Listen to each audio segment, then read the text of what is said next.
Juan Francisco Caudillo, analista técnico de Monex, y Alfredo Huerta Chaboya, director de estrategia de AddValue Asesores Independientes. ¿Qué tal? Muy buenas tardes. ¿Qué tal, Susana? Muy buenas tardes a ti, al auditorio, a Juan Francisco. Hola, ¿qué tal, Susana? Buenas tardes. Un saludo, Alfredo.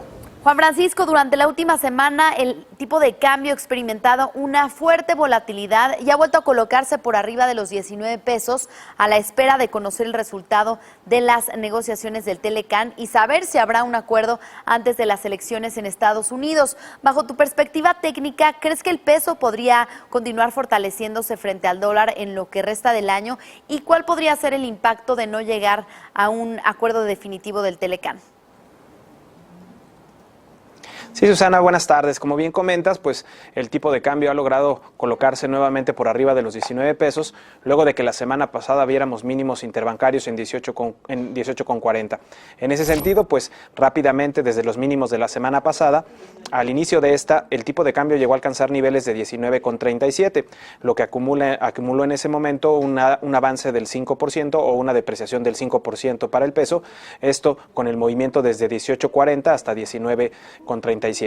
Posteriormente, en lo que va de la semana, hemos visto una fluctuación entre estos máximos pegados a 19,30 y los mínimos pegados a 19 pesos, en donde esta fluctuación suponemos que es meramente un proceso de acumulación alcista que una vez que logre acumular fuerza romperá por arriba de 19,30 y buscará niveles objetivo hacia los 20 pesos. En ese sentido, pues como bien comentas, durante las últimas semanas y en los últimos meses, mucho se ha hablado sobre estas negociaciones del Tratado de Libre Comercio. Y en ese sentido, pues en algunos momentos el peso ha logrado recuperar gran terreno. De hecho, pues hemos visto una fuerte recuperación en lo que va de junio y julio, y ahora agosto, pues parecería que podríamos estar viendo un punto de inflexión. En ese tema, nosotros en la parte técnica vemos una resistencia muy importante en 19,30, dado que ahí se encuentra su media de 50 días, la cual de superarse, pues podría habilitar mayores niveles de alza.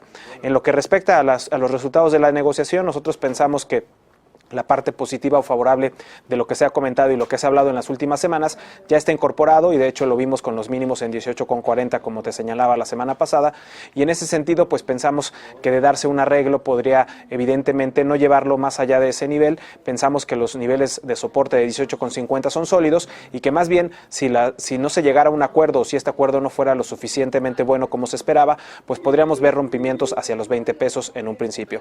Ya posteriormente, en caso de colocarse por arriba de los 20 pesos, eso nos indicaría que el movimiento alcista podría proyectarse y eventualmente superar los máximos que vimos hacia el mes de junio casi pegados a los 21 pesos. Bien, Alfredo, ante estos diversos eventos de índole político, económico y comercial, ¿cómo visualizas tú el comportamiento tanto del dólar como del euro en los siguientes 3 meses?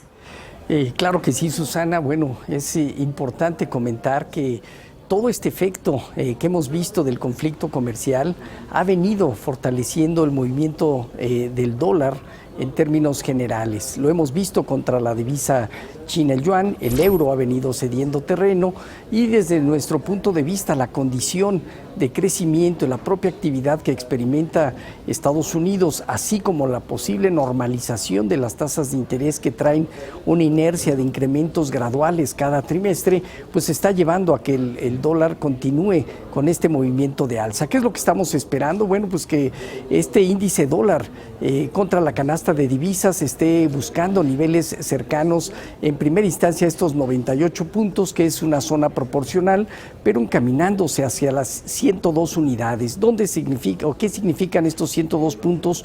Una línea de tendencia importante y relevante generada desde el 2002 a la fecha.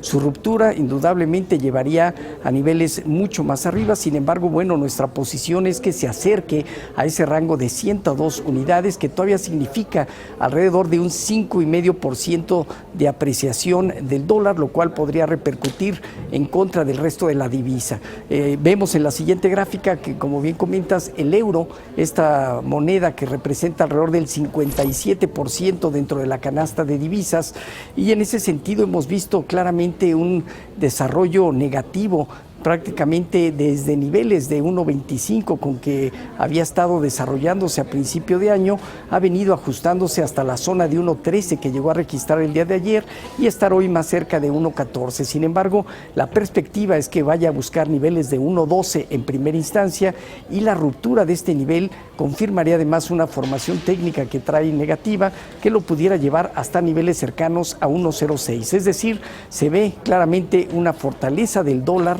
y una debilidad en muchas de las divisas, incluyendo al euro en este caso. Por otro lado, Juan Francisco, en línea con tu comentario de hace 2 semanas, el IPC ha experimentado una fuerte caída y en lo que va del año acumula ya una pérdida del 3% y del 6% si consideramos los últimos 12 meses. Con base en tu análisis técnico, ¿crees que la baja va a continuar extendiéndose y cuáles serían los niveles que podrían ser atractivos para volver a participar en la renta variable? Sí, Susana, como bien comentas, pues el IPC ha venido presentando fuertes caídas. De hecho, nosotros a principios de semana hicimos una recomendación de salir del índice. Esto considerando que ha tenido un fuerte repunte desde los mínimos que vimos en abril, cercanos a los 44.500 puntos, y los máximos que vimos hacia finales de julio y principios de agosto en las 50.000 unidades. En ese sentido, este repunte del 13% a nosotros se nos hace que podría abrir la puerta para una corrección en principio, que podría llevarlo hacia niveles objetivo entre 46.500 y 46.000 puntos. De muy corto plazo, el día de hoy de hecho vimos cierres pegados a los 48.000 puntos que serán críticos para poder determinar si la tendencia alcista continúa vigente o si bien, como nosotros sospechamos, podríamos ver esta caída hacia los 46.500 y 46.000 puntos como rango objetivo. De hecho, esos 48.000 puntos en los que está cerrando el día de hoy es en donde se encuentra su media de 50 y de 200 días, por lo que será muy importante y una referencia vital para poder determinar si la tendencia alcista continúa vigente. Por lo pronto, nosotros mantenemos una postura especulativa de venta, esperando este rompimiento de los 48 y un objetivo en 46.500, por lo que pensaríamos en principio que ahí es en donde podríamos ver una oportunidad para posicionarse largos en el índice, reconociendo que deberá mantenerse en todo momento por arriba de estos 46.500 de preferencia, ya que ahí se encuentra su media de 200 semanas, la cual pues ha funcionado como una referencia de soporte muy importante durante los últimos meses. En resumen, te diría que el índice ha mostrado pues cierta debilidad en las últimas 2 semanas, esto en respuesta, pues como te decía, al gran repunte que vimos entre junio y julio, y en donde pues hasta el momento nosotros pensamos que todavía sería momento de esperar mejores niveles de entrada, que nosotros esperamos podrían materializarse entre 46.500 y 46.000 unidades. Bien, pues finalmente, Alfredo, ¿cómo se ha visto afectado el movimiento en algunas de las materias primas como el petróleo y el oro dentro de esta coyuntura de conflictos comerciales que estamos viviendo y también políticos, así como la normalización de tasa de interés por parte de la FED? Sí, claro que sí, Susana. Bueno, es muy interesante porque una actividad donde persiste la posibilidad de un crecimiento mundial interesante podría traer consigo niveles de inflación, lo cual en un principio mantenía señales hacia una mayor demanda por el oro. Sin embargo, bueno, no se ha dado esta condición de esta forma y ha sido uno de los puntos. Pero iniciando con el tema del petróleo, lo que vemos es que claramente los niveles de inventario han sido importantes y determinantes en estas últimas semanas, por un lado, porque desde luego ya una mayor estabilidad está implicando que los precios se empiecen a ceder tanto en el West Texas Intermediate como en el Brent del Mar del Norte. Adicional a esto, una fortaleza del movimiento del dólar influye negativamente o contrariamente con respecto al movimiento que pudieran tener la parte de los commodities. En este caso, lo que vemos es una expectativa de posible caída en los precios del petróleo, en donde el West Texas Intermediate estaría probando niveles inferiores inclusive a los $60. Estimamos que pudieran ser hacia los $58 por barril.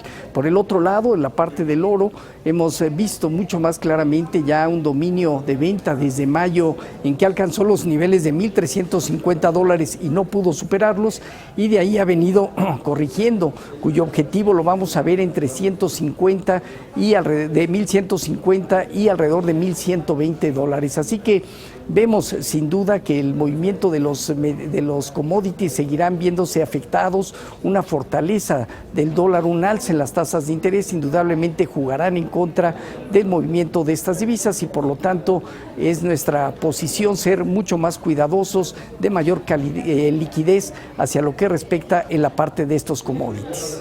Bien, pues muchas gracias por su comentario el día de hoy, Juan Francisco Caudillo, analista técnico de Monex, y Alfredo Huerta, director de estrategia de AddValue. Muy buenas tardes. Buenas tardes, Susana. Y este jueves el peso ganó terreno frente al dólar, impulsado por la moderación de las tensiones provocadas por la crisis en Turquía y el anuncio de nuevas conversaciones entre Estados Unidos y China.